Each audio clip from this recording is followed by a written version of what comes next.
And we'll move on to Kenya Airways. The National Assembly Departmental Committee on Transport has urged the government to prioritize the nationalization of Kenya Airways in the proposed restructuring of the Kenya civil aviation sector. The committee's chairman, David Poksing, said taxpayers stand to lose 75 billion shillings guaranteed by the government to KQ debtors in the event that the national carrier collapses.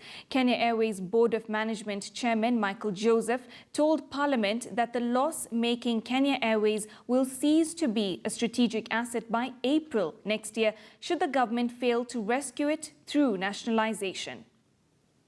Officials from the Ministry of Transport, National Treasury, State Law Office, Kenya Airways and Kenya Airports Authority converged at Parliament to discuss progress made so far in the nationalization of the national carrier, Kenya Airways. On 23rd July, the National Assembly adopted a report by the Departmental Committee on Transport that inquired into the proposed merger between Kenya Airways and Kenya Airports Authority. The loss-making KQ wanted to take over management of Jomo Kenyatta International Airport in a bid to rescue it from collapse. However, the Kenya Airports Authority rejected the takeover bid. To stop the impasse and conflict of interest, the National Assembly recommended that the national carrier should be nationalized. KQ debtors enjoy a sovereign guarantee of 75 billion. And therefore they don't care because already they are protected. So if KQ was to go under today, they have no problem. They will just ask Treasury, National Treasury, you are the one on behalf of the people of Kenya, of course through Parliament, you have guaranteed us, so pay us and we go. After the publication of the report, we formally decided to withdraw from the PIIP proposal. Our board is fully seized of this matter and is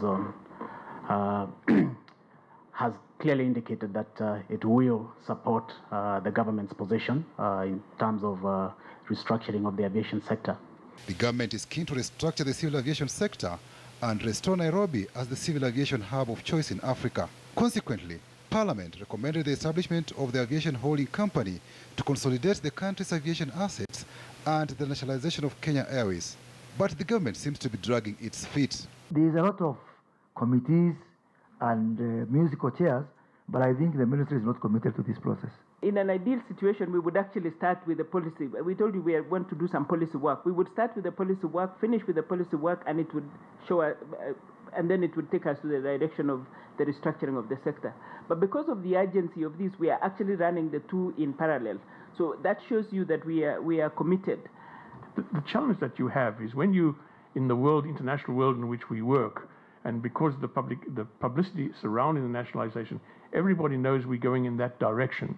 So when you're going to your suppliers, your financiers, they know nationalization is possibly coming around the corner. The government is in talks with the World Bank, who are willing to provide financial support for the hiring of a consultant to undertake the development of an independent national aviation policy. The government has also approached the International Finance Corporation to provide transaction advisory services in respect of implementation of the proposed restructuring of the sector. There are two objectives. That one for putting us a hub and also the health status of our carrier. Knowing that the Kenya people stand to lose 75 billion should something go wrong. Chair, we are carrying the two objectives together, and I believe that's why the Treasury is saying that they are in conversation with KQ, because these are financial things and they sit better with the Treasury. We are the aviation policy people. We are in discussion with the Treasury on these matters. A steering committee has been formed to address how assets and liabilities of KQ, KAA and JKA are proposed to be transferred to the holding company and the settlement of outstanding debts that may be owed among the entities and third-party creditors. Patrick Amimo, KTN News.